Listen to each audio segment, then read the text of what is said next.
Este podcast é uma produção Reverber.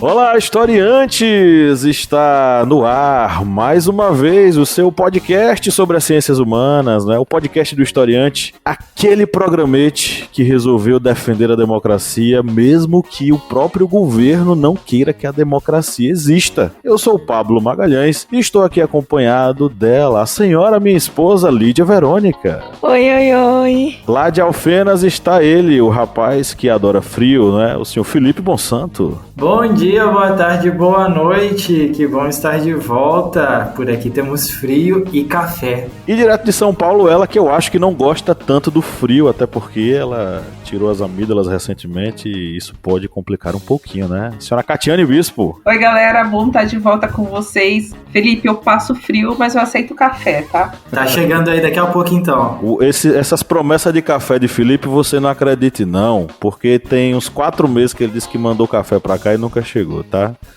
Então, só pra registrar aí. Calúnia. Brincadeira. Tá chegando, eu acho que no começo do ano que vem. Tá certo. Em agosto, né? Foi agosto de Deus. Pois é, estamos aqui reunidos mais uma vez com alegria nos olhos e essa felicidade no coração para falar de mais um tema inquietante da sociedade brasileira.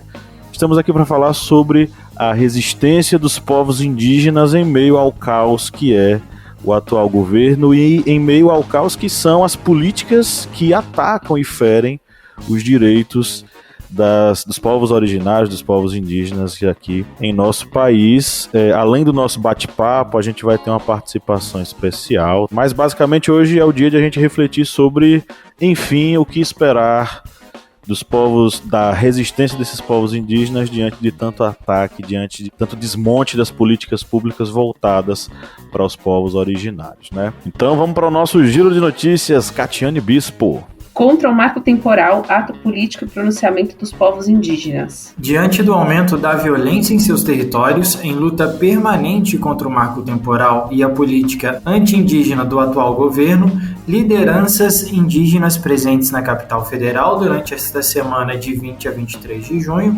irão fazer um comunicado à imprensa e à sociedade nesta quinta, 23. Nós não vamos ficar com medo, diz líder indígena do Javari. Na sede da Univaja, União dos Povos Indígenas do Vale do Javari, indígenas homenagearam Bruno e Dom.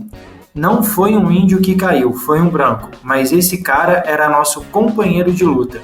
Era amigo dos povos indígenas. União dos Povos Indígenas faz ritual fúnebre em homenagem a Dom e Bruno. Senado instalou uma comissão temporária para apurar a violência na Amazônia e as mortes dos indigenistas Bruno Pereira e do jornalista Dom Philippes. Entidade indígena da região onde Bruno e Dom foram mortos diz ser marcada e temer nova catástrofe. O procurador jurídico da União dos Povos Indígenas do Vale do Javari, Univaja, Eliésio Marubo, afirmou nesta quarta, 22, que a diretoria da entidade está marcada e que teme uma nova catástrofe na região. STF retira de pauta julgamento do marco temporal das terras indígenas. O presidente do Supremo Tribunal Federal, STF, Luiz Fux, retirou da pauta a análise do marco temporal das terras indígenas, até então prevista para ser retomada no dia 23 de junho. Com isso, o julgamento que definirá o futuro dos povos originários brasileiros fica sem data para apreciação da Corte. Perfeito. Vamos para o nosso editorial, então.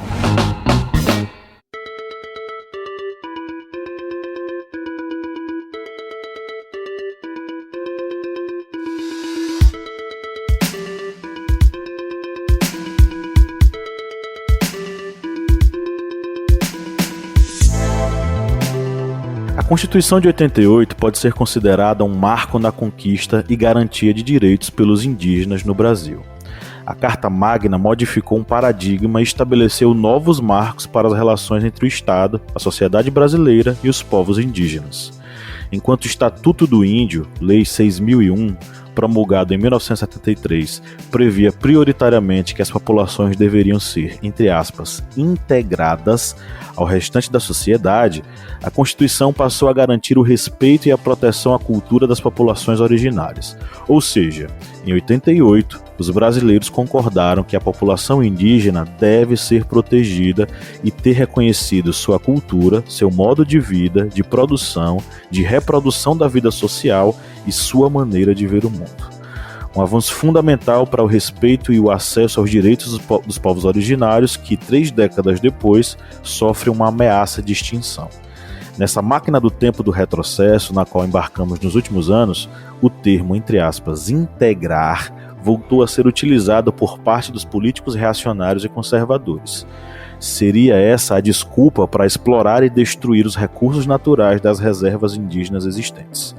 Passamos inclusive a ouvir pérolas de ignorância como, entre aspas, os indígenas querem ser como a gente. É um paradoxo infeliz demais. Se não são como nós, eles não seriam gente também? Mas isso não se restringe a um discurso. O atual governo implementou uma política de destruição escancarada. No Congresso tramita o PL 191 de 2020. De autoria do próprio governo, esse projeto de lei libera a mineração, a geração hidrelétrica, a exploração de petróleo e gás e a agricultura em larga escala em terras indígenas. Além desse projeto, tramitam no Congresso Nacional o PL 490 de 2007, ligado ao marco temporal, que inviabiliza a demarcação das terras indígenas de todo o país, o PL 3.729 de 2004, que flexibiliza o licenciamento ambiental, e o PL 2.633 de 2020, relacionado à regularização fundiária. Todos eles significam grandes retrocessos legislativos, não apenas para a preservação dos biomas brasileiros, mas também para os direitos dos povos tradicionais que vivem em áreas protegidas ou isoladas e dependem dos recursos naturais para sobreviver. Retrocessos que podem ser irreversíveis. Infelizmente, partilhamos de uma cultura que uniformiza os indígenas como uma caricatura, uma fantasia, alguém que vive no mato, ignorantes, burros mesmo. Da Xuxa cantando Vamos Brincar de Índio, ao chavão da ultradireita de que índio de iPhone não é índio, cristalizamos os povos indígenas no tempo e espaço como se fossem os mesmos centenas de anos atrás. Como diz Ailton Krenak em seu livro Ideias para Adiar o Fim do Mundo, abre aspas, tem 500 anos que os índios estão resistindo. Eu estou preocupado com os brancos, como que vão fazer para escapar dessa? A gente resistiu expandindo a nossa subjetividade, não aceitando essa ideia de que nós somos todos iguais, fecha aspas. As nações indígenas, que são plurais e subjetivas, permanecem lutando pelos seus direitos. O recente ato em Brasília contra o marco temporal é prova disso. Mas se a luta é de todos nós, será que estamos caminhando lado a lado com os povos originários de nosso país? Ou eles estão sozinhos nessa luta? É a pergunta que eu deixo para vocês, meu querido amigo e minhas queridas amigas da bancada hoje.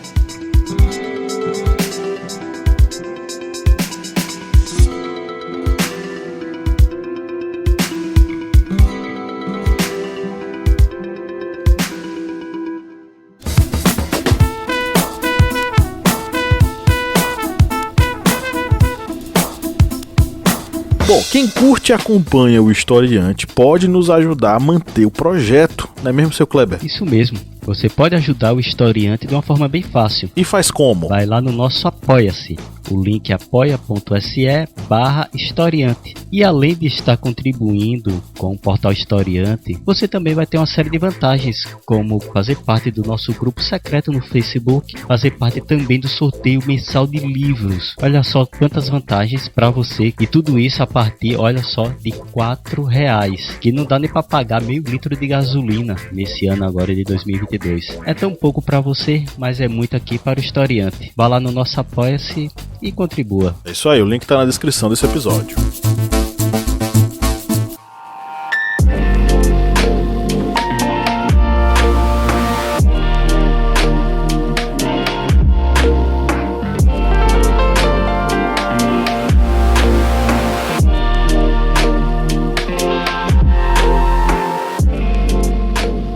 Eu queria começar falando do tão famoso Belo Monte, né? Bom, o Belo Monte, ele é um belo exemplo desse etnocídio, né?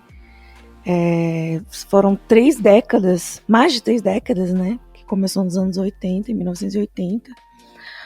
Então, assim, os governos de esquerda, de alguma forma, eles foram omissos quanto a esse etnocídio, né? Que foi praticado pela construção ali do Belo Monte, que foi desestruturando as etnias e grupos indígenas sendo enfraquecidos, né? Então, assim, a gente já começa por aí, que o Estado que deveria proteger, né, que no caso são os responsáveis pelos indígenas, ele, durante esse período do Belo Monte, da construção, das avaliações ambientais e tudo mais, foi muito omisso, né? Mesmo sendo um governo de esquerda, governos de esquerda. Então a gente também tem que refletir sobre isso, né?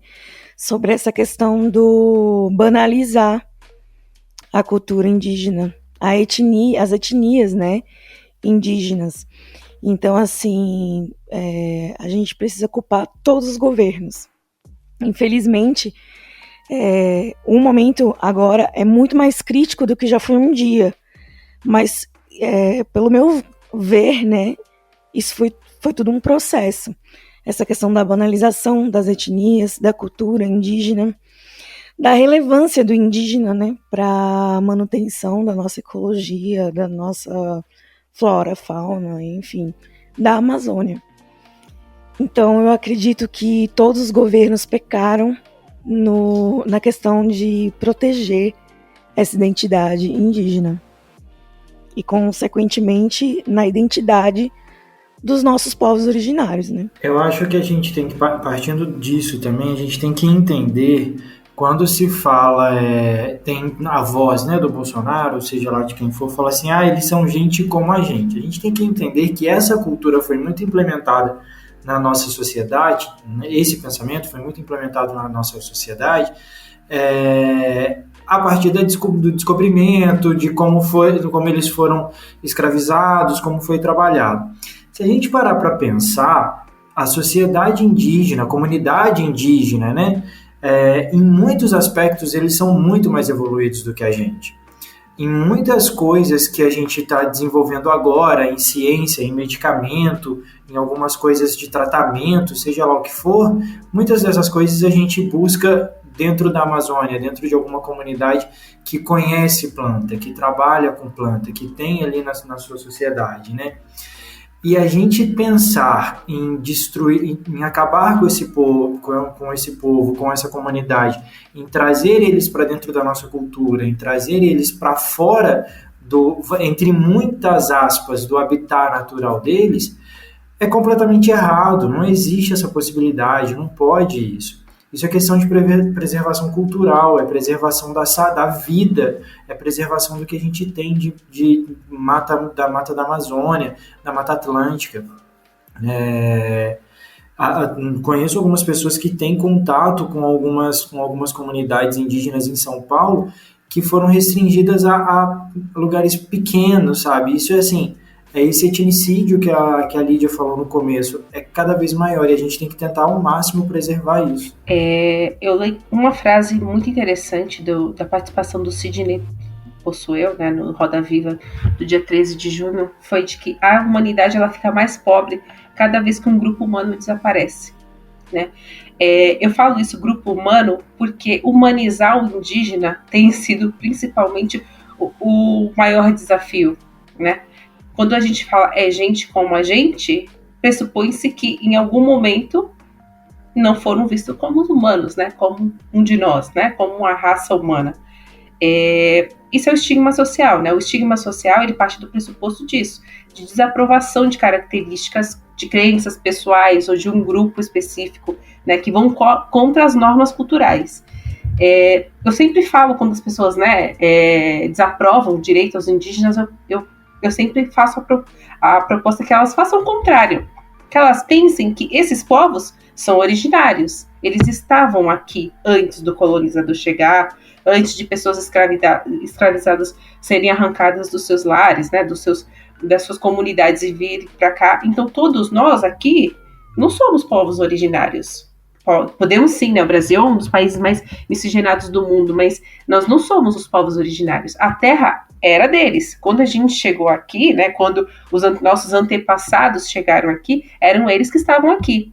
Não é à toa que os indígenas são chamados de povos originários, primeiros habitantes, né? Esse nome não é à toa. Eles estavam aqui. Eles são seres humanos que é uma comunidade, uma sociedade que tem características próprias, né? A antropologia, né? A questão cultural deles foi classificada dentro do meio em que ele vive. Então, quando o homem, entre várias aspas, civilizados, no sentido de civilização urbana, do que a gente conhece como padrão da sociedade, ele diz que precisamos humanizar os indígenas, né? Que são gente como a gente, se partir do pressuposto de que em algum momento ele não foi visto como ser humano. E é essa tecla que eu sempre bato, por quê? Porque a gente está um passo atrás. A gente não está falando nem de direito. A gente está querendo dizer que existe um ser humano ali. Então, quando a gente vê notícias de que indígenas são mortos, de que meninas de aldeias indígenas são mortas, sequestradas, estupradas, essa vida, para essas pessoas, não é humana. É um bicho, é qualquer coisa que o ser humano considere abaixo dele. Então, nós como brasileiros, dentro desse território, precisamos entender que os indígenas são os proprietários dessa terra. Civilizações que a gente não fizemos os contatos, seja por qualquer motivo que seja, a gente precisa entender que são seres humanos, que têm uma cultura própria e de que são, sim, detentores de direitos. Humanizar os indígenas, eu acredito que hoje seja o nosso entrave inicial, porque a partir do momento que enxergamos como humanos, né, como nós, não como nada inferior, isso assim, aí sim a gente pode começar a avançar com os outros pontos, como direito à terra, direito à vida, direito a princípios, né, de como eu trato os indígenas, quem defende os indígenas, como é tratado. Então, assim, eu acho que a gente está um passo atrás hoje, o Brasil, além de questão de preservação, de como enxerga esses povos, que defende sim a floresta, né? Bolsonaro já teve a audácia de dizer que caboclos e indígenas são que colocam fogo na Amazônia, né? Ele teve essa audácia de falar isso na ONU em 2020. Então, assim, humanizar os indígenas, eu acho que é o primeiro passo para a gente, para começar a falar da luta desse povo, né? Desse povo que assim, é originário, é o dono do Brasil. Eles estavam aqui quando os nossos antepassados chegaram, sabe? Então, eu acho que a gente está um passo atrás. Até quebrando o estigma da coisa, do que a Catiane falou agora, muitas das vezes que a gente pensa assim, essas comunidades que estão isoladas, que não têm contato, que estão totalmente dentro da mata, estão com a sua população toda lá dentro, é muito criada aquela questão, eles precisam de ajuda, eles precisam de nós. Não precisa. Eles estão vivendo a cultura deles, eles estão lá, sabe-se lá quantos anos, cuidando da terra, cuidando daquilo ali, e a gente não tem que se intrometer. Nós somos invasores. A gente está tomando o espaço deles, sabe? Então, assim, eles não precisam da gente. Eles estão sobrevivendo ali da forma deles, do jeito que eles acham melhor. Olá, boa tarde. Eu me chamo Paulo, eu sou indígena da etnia Tupiniquim do estado do Espírito Santo. Estou coordenador geral da APOIME, Articulação dos Povos e Organizações Indígenas do Nordeste, Minas Gerais e Espírito Santo. Os povos indígenas, né,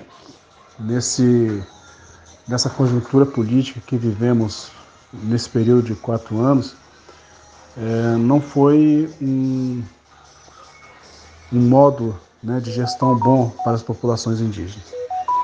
Primeiro porque, né, o presidente Bolsonaro, ele cumpriu o que ele prometeu em suas campanhas de governo, dizendo que não iria demarcar nenhum centímetro de terra, né, causando o desmonte da CESAI, da FUNAI e de outros espaços onde tinha participação de população indígena, né. Tudo isso acarretou em um grande problema, né, em situações que acabou gerando vários tipos de conflitos, né, acabou gerando vários tipos de ações de violência contra essas populações. Sem contar, né, que não houve nenhum tipo de demarcação de terra no Brasil. A demarcação de terra, ela retrocedeu, né, até porque a FUNAI, que é o órgão responsável para isso, não se dispõe de recurso pessoal e financeiro para poder fazer esse trabalho, né, de reconhecimento e demarcação dos territórios das populações indígenas.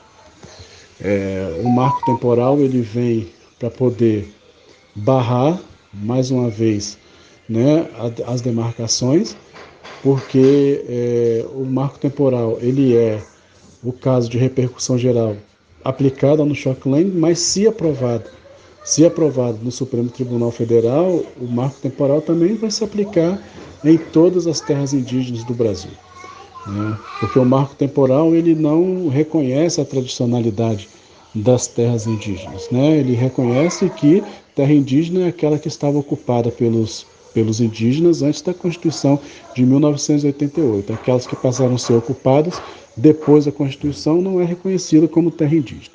Então é mais um retrocesso que vem para as populações indígenas. Então, em resumo, né, esse governo para as populações indígenas não foi bom nesse período de 4 anos. Né? Temos aí a expectativa e a perspectiva de que nós venhamos ter uma mudança agora nessas eleições, que nós possamos estar elegendo um governo que de fato seja sensível, né, e que venha realmente criar políticas públicas, venha realmente demarcar os territórios das populações indígenas, né, e que nós também venhamos nos organizar e nos articular para que possamos colocar mais representantes indígenas lá na Câmara de Deputados e no Senado, né, que é o espaço onde nós devemos estar ocupando para que nós venhamos de fato ter voz. Né? Foram tantas mortes que aconteceram neste período, né, que tanto por parte do Covid-19 quanto por parte de ações das pessoas, né, por causa desse ódio, né, que foi disseminado entre a população brasileira, né, esse racismo, né, que foi declarado contra as populações indígenas, contra as populações negras e as outras demais classes sociais, né, foram muitas mortes de indígenas, de pessoas que defendem a causa indígena, como nós pudemos ver recentemente do Bruno, né, o indigenista, né, da FUNAI, e o repórter Dom, né, que foram assassinados de forma brutal por defender, por lutar, né, na defesa dos povos indígenas do território, né, e dos recursos naturais. Então, essa é a visão desse governo, né? Essa é a visão das populações indígenas em relação a esse governo. Tá? Então é isso, muito obrigado, espero ter contribuído aí, né, com vocês. Perfeito, eu queria registrar aqui o agradecimento ao Dipeta Francisco Tuxá, do povo Tuxá da cidade de Rodelas aqui na Bahia. Ele foi quem fez o meio de campo pra gente conversar com o Paulo Tupiniquim e ele deu essa contribuição aqui pra gente. É uma fala que relembra muito o seguinte aspecto, né? Primeiro de tudo, nós precisamos culpar quem deve ser culpado e o posicionamento político-ideológico do atual presidente e dos seus seguidores impulsionou e muito o aumento da violência nas áreas ali, enfim, nas áreas onde os povos originários vivem e sobrevivem, especialmente na área da mata ali, na floresta amazônica. Então, assim, a tensão que já existia na região amazônica, ela foi potencializada com a política anti-indígena que o governo Bolsonaro tomou. Eu estava tentando não falar o nome do diabo, mas acabei falando o nome do diabo. Tem uma matéria que saiu lá no site do Movimento dos Atingidos por Barragens, que foi escrito pelo coletivo de comunicação dos povos indígenas, né, que fala justamente sobre a história do Juarez Sal Munduruku, que é o cacique da aldeia Sauré Muibu, na cidade de Itaituba, no Pará, na região ali do Médio Tapajós. Ele está lutando contra a violência que existe naquela região, né, e a insegurança que se instaurou desde o momento em que as políticas de proteção aos indígenas começaram a ser questionadas e destruídas, né? São mais de 100 aldeias Munduruku que existem ali naquela região, com 15 mil pessoas que, caso o nosso ouvinte não saiba ainda, são essas pessoas que defendem, que protegem a floresta dos diversos crimes ambientais que são recorrentemente feitas ali por aqueles latifundiários, aqueles garimpeiros que estão em busca de extrair o máximo possível daquele território e acabar destruindo a nossa floresta, a nossa mata, né? Então, esses indígenas estão ali naquele momento, em especial, a gente seguindo aí a história dessa terra indígena Sauré-Muibu, porque essa terra é ameaçada com a questão do marco temporal. Se o marco temporal for aprovado, essa aldeia, esse povo vai ter que sair do seu território e entregar esse território a quem comprar. Porque o marco do território, o marco territorial que está tentando retirar dos povos indígenas a prioridade sobre o habitar naquela região, esse marco temporal fixa que apenas as reservas instituídas no momento em que a Constituição foi feita, lá em 88, é que podem ser reconhecidos como reservas indígenas. Quando ele se posiciona que ele está defendendo a sua terra, quando o Juarez, o cacique, está dizendo que está defendendo a sua terra, não é uma expressão supérflua. É uma expressão verdadeira, é a realidade que está acontecendo lá. Quando as pessoas dizem, não é índio porque usa iPhone, não é índio porque tem acesso à internet. Não, gente. O indígena é aquilo que ele quiser. Existem diversas identidades indígenas dentro da construção social brasileira. O indígena, ele não é o mesmo de 500 anos atrás, quando os portugueses chegaram aqui e, entre aspas, descobriram, porque isso é a maior mentira da história brasileira, descobriram o Brasil.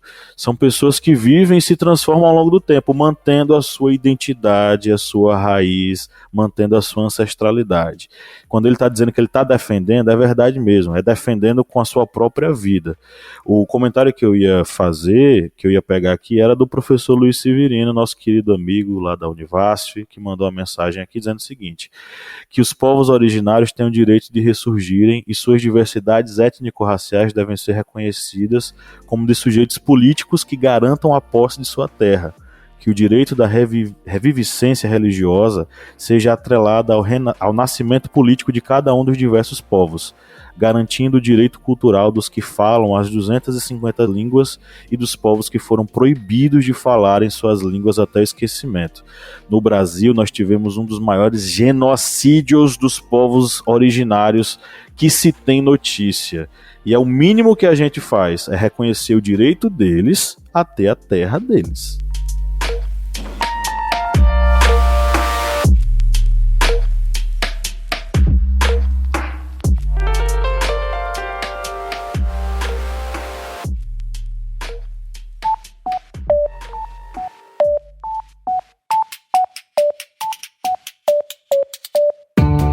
Me diga uma coisa, Lídia Verônica, qual é o melhor lugar para ouvir podcasts? O melhor lugar para ouvir podcast, pra mim, é na cama. Mas pra todo mundo, é o Orelo. Com certeza. Além de tudo, o Orelo nos remunera. Cada clique seu ajuda o nosso projeto a crescer. Então quer dizer que só de a pessoa ouvir, dar o play lá nos episódios, isso já nos ajuda? Nem precisa a pessoa pagar? Exatamente. Se você não pode ou não tem interesse em ser um apoiador, mas acha o nosso projeto legal, vai lá no Orelo e dá essa força pra gente.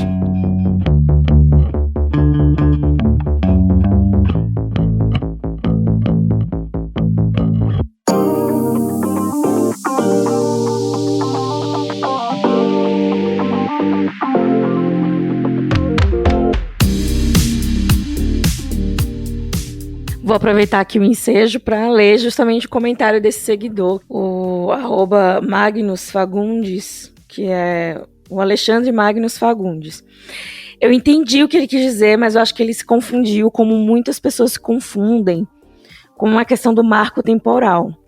Na verdade, a gente tem que ser contra o marco temporal, porque, como o Pablo falou, né, a tese do marco temporal, ela restringe os indígenas aos seus direitos, né, e limita, na verdade, as datas e as demarcações, elas ficam muito limitadas, né, assim, restringindo mesmo o crescimento das etnias e dos povos indígenas após a Constituição.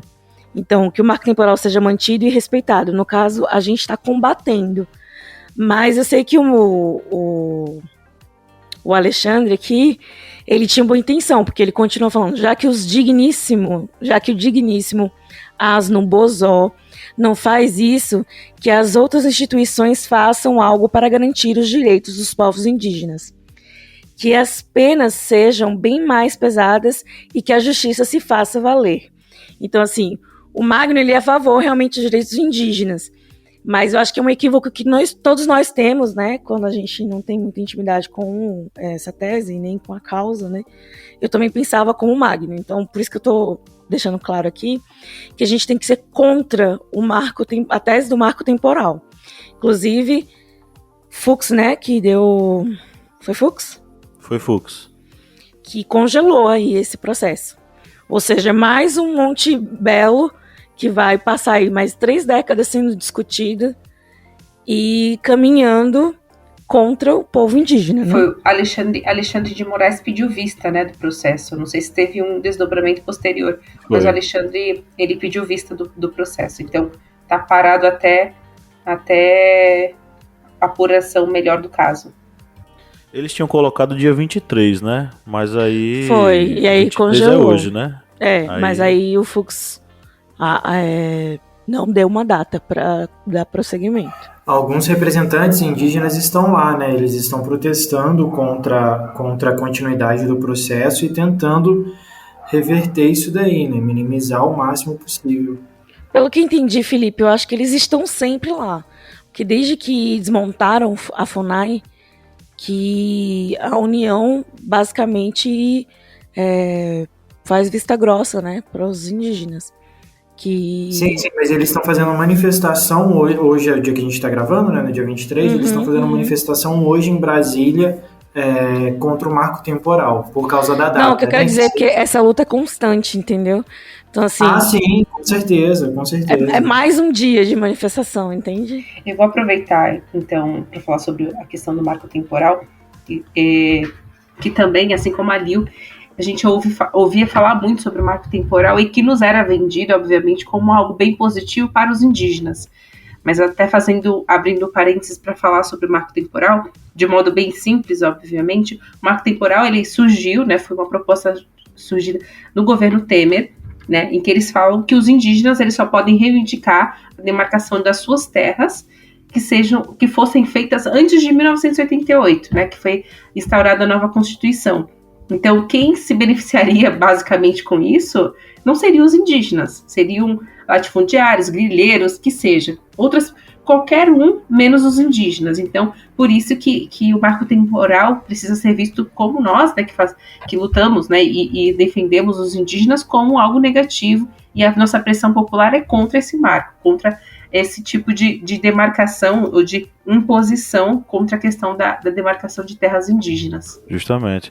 E o que eu acho interessante é o seguinte, a política bolsonarista não é apenas aquela que cria dispositivos para ferrar com a vida dos indígenas, mas também é aquela que bota a culpa em todo mundo, menos neles mesmos, né? Por quê?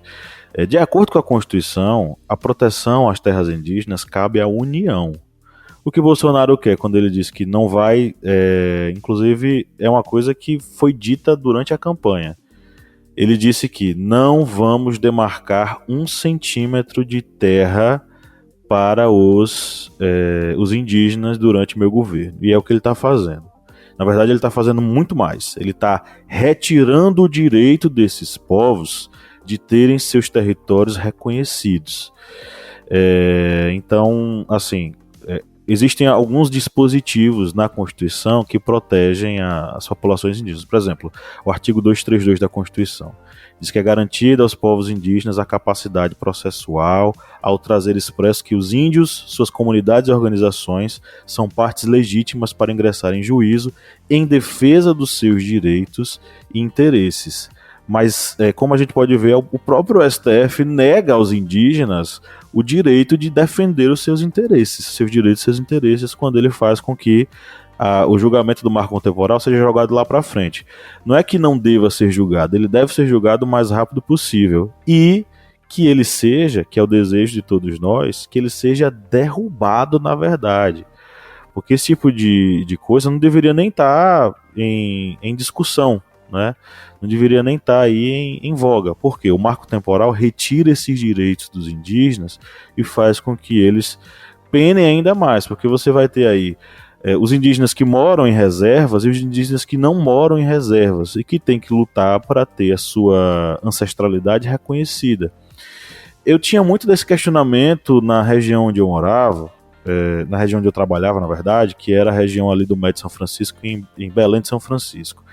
Belém de São Francisco e cidades circunvizinhas. Belém de São Francisco é uma pequena cidade no estado de Pernambuco, à beira do Rio São Francisco, que tinha uma enorme população indígena. Mas era uma população indígena que não tinha o estereótipo esperado de uma população indígena. O que é que eu digo com estereótipo esperado? O estereótipo do indígena da Amazônia. Os indígenas em Belém de São Francisco e região ali, do sertão do Médio São Francisco, são indígenas que têm traços de pessoas negras. Por que isso acontece? Porque ao longo de séculos e séculos de processo de colonização, indígenas e negros se miscigenaram e deram origem a determinados grupos que são grupos da terra. Não deixam de ser nem indígenas, como também não deixam de ser quilombolas. Então a gente tem um grande número de população que tem em sua raiz as origens indígenas e as origens negras quilombolas, né?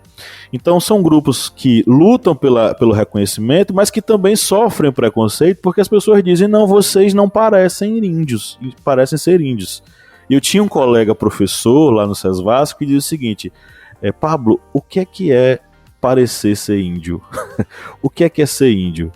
Porque esse meu colega tinha mestrado, era um intelectual, enfim. Por ele ser um cara que dirige um carro, ele deixaria de ser um indígena? Por ele ser, por exemplo, o coordenador do curso de História, ele deixaria de ser um indígena por causa disso? Então, ainda tem muito dessa cultura que meio que, como é que eu posso dizer, coloca o indígena como se fosse uma coisa só, cristalizada no tempo. E eu acho que isso influencia muito a opinião pública sobre como é que a gente entende a luta dos indígenas pelos seus territórios. O que é que vocês acham? Não é à toa que se fala povos indígenas, né? Povos indígenas é porque tem costumes, interesses semelhantes, né? Tem histórias e tradições comuns. Então, povo é isso. Povo é um conjunto de pessoas que falam a mesma língua, tem costumes semelhantes, interesses semelhantes, tem histórias e tradições comuns. Então, ele não deixa de ser indígena por dirigir um carro, ou por ter um iPhone, ou por ter um canal no YouTube. Ele continua sendo indígena. É um pouco disso do que a Catiane falou. A gente tem que entender e trazer para a consciência das pessoas a diversidade que existe nesse povo. E trazer para esse debate do marco temporal, das possibilidades de crescimento, de desenvolvimento desses povos, de continuidade, inclusive, desses povos, trazer eles para o debate, para a conversa, para juntos todos entenderem, a gente precisa disso, porque nosso povo, nossa população, ela necessita de saúde pública, necessita de atendimento para isso, necessita ter o seu espaço, e por aí vai. Então, é muito importante trazer esses povos, os representantes desses povos, para a mesa, para se discutir. Ah, sim, com certeza. Existe essa confusão que generaliza, na verdade. Com muitos... um tipo de racismo, né, gente? Um tipo não, é racismo, né? Preconceito quando a gente discrimina, né, aquela população e, enfim, generalizam o indígena. Eu acho que é por isso que eles definiram, né, como que fosse levado a sério, não chamá-los de índio, né, para que não generalizasse a sua cultura, a sua identidade, né. Eu acho que é mais sobre identidade. E sim, a gente eu digo porque eu também estou aprendendo, né, a distinguir e a respeitar o povo indígena enquanto plural, né? O povo indígena é uma nação indígena, né? Então, assim, sim, a gente ainda tem muito a aprender. E a tecnologia chegar ao povo indígena, na verdade, não é que o índio seja civilizado, mas ele apenas está usando de meios né, que estão ali, estão ali à disposição para que ele consiga viver naquela sociedade. Mas ele não abriu mão de suas tradições, da sua cultura, da sua identidade por conta disso. Até porque indígena é uma identidade e uma cultura, não é um estado de espírito, não é alguém que está na ignorância e chega à intelectualidade, né? A Sônia Guajajara, ela bateu boca com uma deputada, porque a deputada não foi a Tebet, foi qual, gente? Soraya? Soraya. A Guajajara bateu boca com a Soraya porque a Soraya estava, digamos que, vitimizando os indígenas no sentido de que a vida simples, aos nossos olhos, né, que o indígena leva era indigna, né, era desumana. E aí a Sônia Guajajara alto lá. Não tem que ter pena, não. A gente não é coitadinho, não. Isso aí faz parte da nossa cultura. Você não pode dizer o que é bom ou ruim pra gente. A gente não tá vivendo dessa forma porque a gente desconhece outra forma de vida. Isso é uma escolha porque é a nossa tradição, é a nossa identidade. Ela falou lá do jeito dela, né? Mas basicamente foi isso, porque a gente olha pro indígena e pensa, tadinho, anda sem roupa, né? Tadinho, tá tão isolado da sociedade, né? Quando a gente não pensa que aquilo ali faz parte da identidade, é como ela se reconhece, é como ela se vê, né, enquanto indígena, que aquilo ali faz parte dela, o contato com a natureza, deles, né, no caso, o contato com a natureza, eles sentir, né, eles sentem a natureza, reverbera neles, e é por isso que eles cuidam tão bem da natureza e do meio onde eles vivem, e consequentemente acaba repercutindo, né, na nossa vida também aqui, no nosso lado que a gente acha que é sociável e bom, confortável.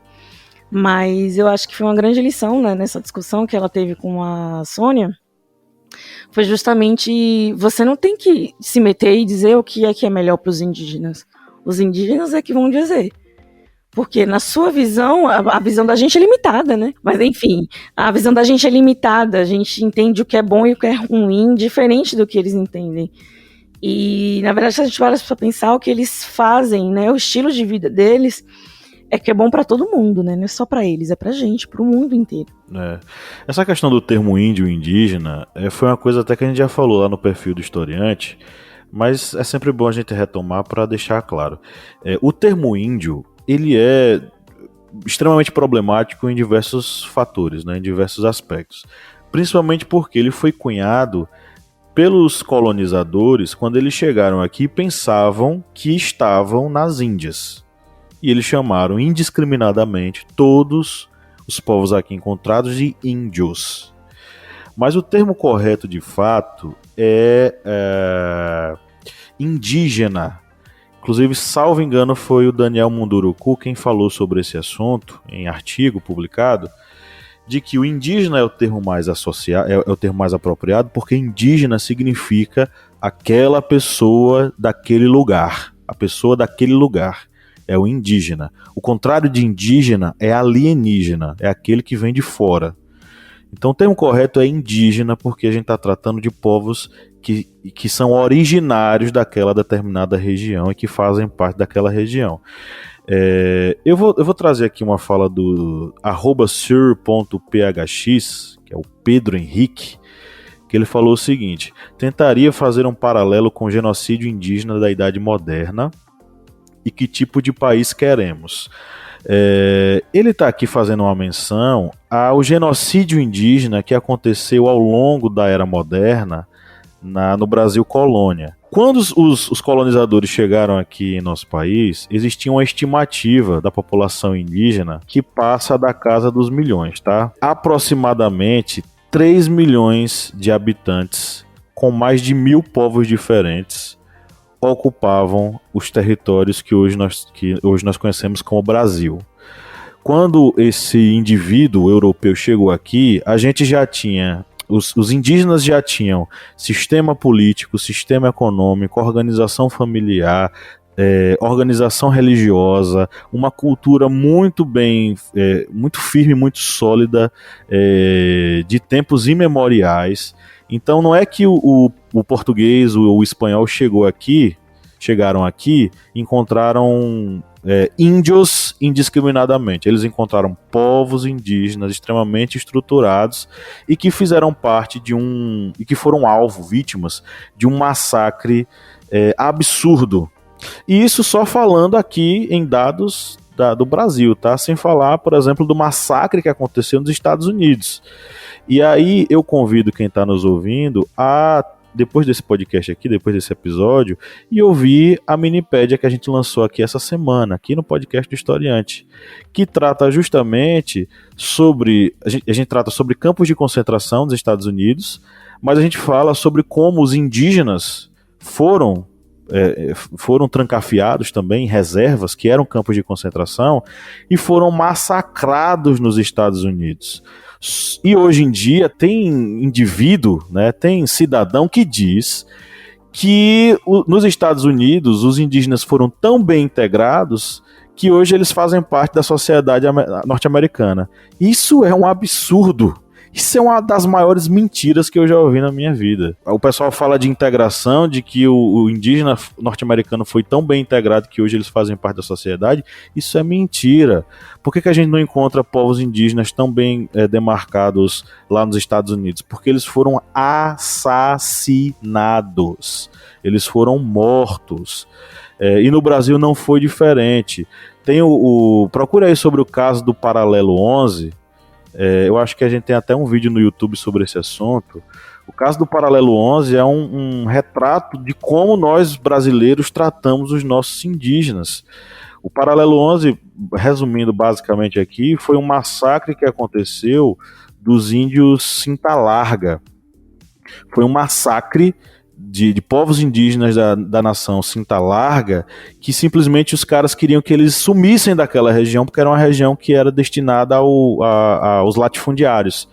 E eles foram mortos de formas extremamente cruéis, que eu não vou nem mencionar aqui, porque a classificação do episódio vai ficar maiores de 18 anos, né? Então não vou nem mencionar, mas confiram esse vídeo nosso aí no canal no YouTube, o Massacre do Paralelo 11. Inclusive o lamento do... Desculpa, Felipe, pode falar. Não pode ir, Catiane. Não foi comigo dessa vez, por favor, vai, Catiane. Desculpa. É que, na verdade, o Bolsonaro chegou a lamentar que a gente não foi tão bem sucedido quanto os americanos, né? Quando ele foi condecorado. Pasme, o Bolsonaro já foi condecorado com a medalha de mérito indigenista, né? Ele ainda homenageou a cavalaria americana porque ele falou, abre aspas, eu vou ler aqui para vocês essa barbárie. Até vale uma observação nesse momento, realmente a cavalaria brasileira foi muito incompetente. Competente, sim, foi a cavalaria norte-americana, que dizimou seus índios no passado e hoje em dia não tem esse problema no país. Fila da... Olha, não vou nem falar. Sem comentários. Pegando até esse... Né, assim... a gente estudando para a pauta, duas coisas me chamaram muita atenção e mostram muito do caráter, né? O nosso caráter como sociedade indo até as comunidades, fazendo o que a gente tem feito, né? Nós não, né? Os garimpeiros, enfim. A gente está dizimando essa população, a gente está dizimando essa comunidade. E estudando as matérias para a gente poder trabalhar aqui hoje, uma delas me chamou muito a atenção quando um deles falou que eles estavam muito tristes porque mataram o Bruno e o Dom Phillips e que eles estavam lutando não porque morreu um deles, mas um que era a favor deles. E aí mostra muito do caráter deles, né? Assim, eles não querem acabar com a gente, eles estão lutando pelo que é deles e eles estão defendendo pessoas que ajudaram eles. Isso me chamou muito a atenção e eu queria deixar isso registrado. Fazendo um comentário do Leonardo Portela, rapidinho aqui, tá?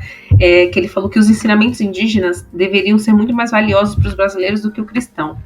Que essa visão do Leonardo, na verdade, eu não sei se ele tem essa noção, é uma visão decolonialista, ou seja, que vai totalmente contra o que o colonizador nos ensinou, né? E de fato, né, essa menção da cultura indígena, né, de modo geral, que é uma questão de resgate identitário aqui do Brasil, que nós somos parte disso, né? O fato do brasileiro tomar banho todos os dias tem a ver com o fato de que o indígena ele tem esse hábito, né, de comer frutas, de sentar numa árvore, assim, nós temos muitas coisas parecidas com os indígenas, de dividir a comida, né? Então, assim, a identidade brasileira, ela é muito desafiadora nesse sentido, porque se a gente levar essa questão cultural, histórica e social, de modo geral, que compõe essa nação, quem somos nós, na verdade? Que identidade é essa? A identidade do colonizador. Nós não somos europeus, nós não temos hábitos europeus, né? A gente é uma mistura, e os indígenas fizeram parte, sim, de quem nós somos, fazem e fizeram parte, né? Então, assim, quem conta a história? Quem está contando essa história está falando que é importante ou não preservar a identidade indígena,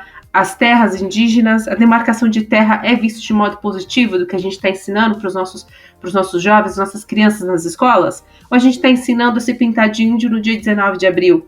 E mais, quem define o que entra ou não nas grades curriculares das escolas, né? E eu não vou nem falar de escolas de ensino confessional, né? Que são aquelas escolas que falam, na verdade, do ensino religioso. A gente não fala nem do indígena como detentor, né, dessas terras, exceto algumas visões mais, né, construtivistas de escolas, quando não sofre algum tipo de barreira quando se vai ensinar isso, né? Então, eu acho que esse papo que a gente está tendo aqui agora, e eu falo por mim também, que talvez não seja, né, por mais que a gente tenha sangue indígena em algum momento, eu não me sinto nem tão pertencente, nem acho que seja eu que tenha que falar em nome dos indígenas, mas trazer essa menção de que, assim, eles são brasileiros como nós, eles têm a civilização deles, a nação deles, né? Que a nação é característica de cultura, de tradição, de língua, de costumes, né? Mas dentro dessa nação, ele está no Estado brasileiro. Os indígenas são brasileiros, têm detenção de terra, sim, e eles precisam ser vistos como seres humanos, né? Tirar esse estigma do indígena preguiçoso, do indígena que não faz nada, né? Que essa visão colonial que a gente acabou internalizando, e capitalista, né? De que tempo é dinheiro, que a gente precisa produzir para ter direito a comer, a ter, enfim, todos os luxos. Então, quero só encerrar falando isso mesmo e parabenizar a menção do Leonardo, que é uma visão muito legal. Tem uma mensagem aqui do Dedec Gola, @Dedec Gola, que é André Luiz Moraes da Silva, que ele diz: só consigo pensar nos goitacazes que foram covardemente dizimados. Os goitacazes foram uma das tribos, eu acabei de falar sobre o genocídio dos povos indígenas no Brasil. Os goitacazes ou goitacás eram uma nação indígena muito aguerrida e não aceitou a dominação portuguesa. Então, eles foram um dos primeiros povos a ser dizimados aqui em nosso país. Os goitacás foram, inclusive, homenageados no livro do José de Alencar, minha gente. Como é que é o livro da Peri e do Ceci? Como é que é o nome mesmo? O Guarani? O Guarani, isso, o Guarani. O Peri era um indígena da nação Goitacá. E o José de Alencar retrata os goitacazes como indígenas muito valorosos, muito valentes, grandes lutadores, né?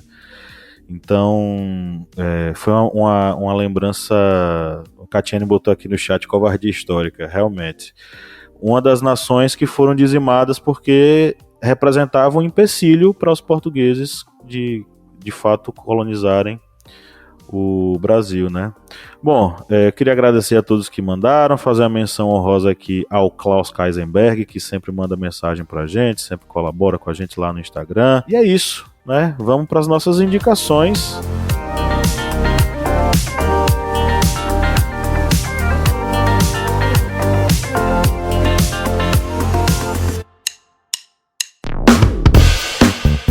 você que é nosso ouvinte, que acompanha esse podcast a cada semana e adora ouvir os nossos papos, que tal a gente fortalecer os nossos laços de amizade? É simples demais e nem precisa pausar o episódio, né, Felipe? Exatamente, Paulo. Se você está ouvindo a gente agora, seja no Spotify ou seja na Apple Podcast, para a gente ficar mais íntimo, para a gente falar cada vez mais ao seu ouvidinho, você faz o seguinte agora. Enquanto está ouvindo a gente, vai lá, avalia a gente no seu aplicativo de áudio. Vai lá no Spotify, dá 5 estrelas pra gente. Vai lá no Apple Podcasts, dá 5 estrelas pra gente. Isso fortalece o nosso relacionamento e você fica cada vez mais perto da gente. Faz isso pra gente, dá essa moral lá agora.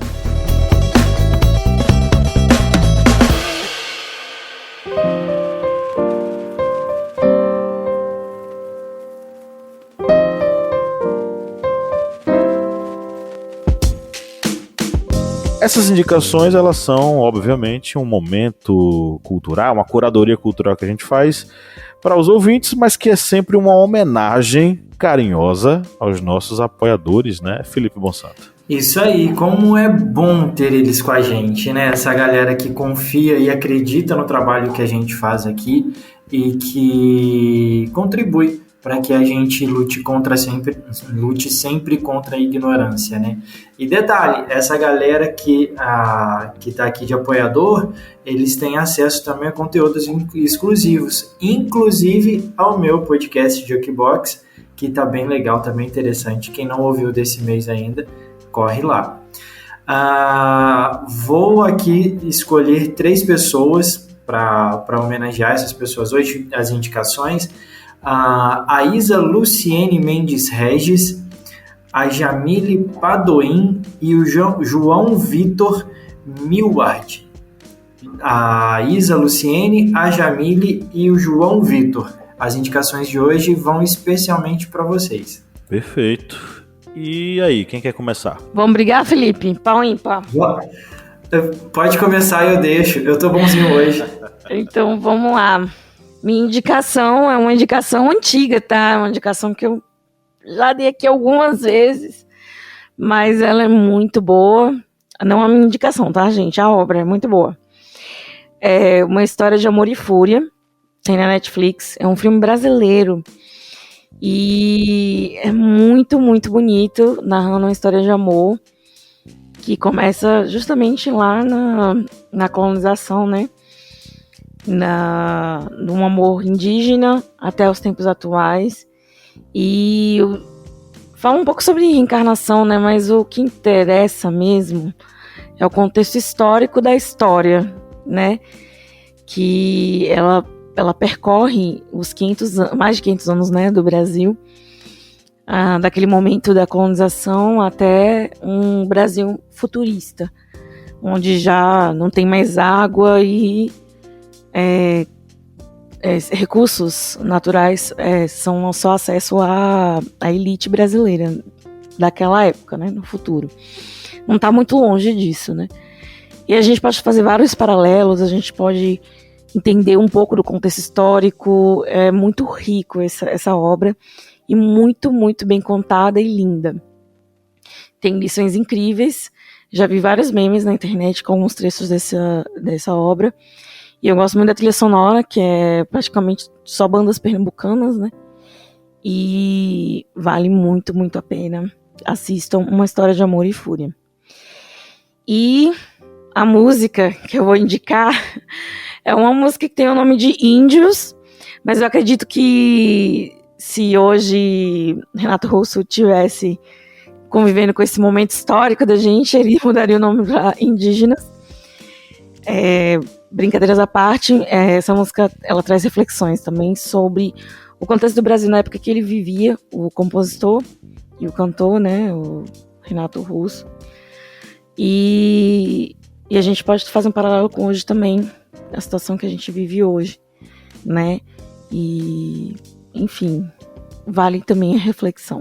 Bom, eu vou fazer as minhas indicações. Você acabou, Lil? Acabei. Acabou, Jéssica? Acabou, Jéssica. Existe um musical que assim, é o meu preferido na vida, chamado Rent. Eu já indiquei ele aqui várias vezes.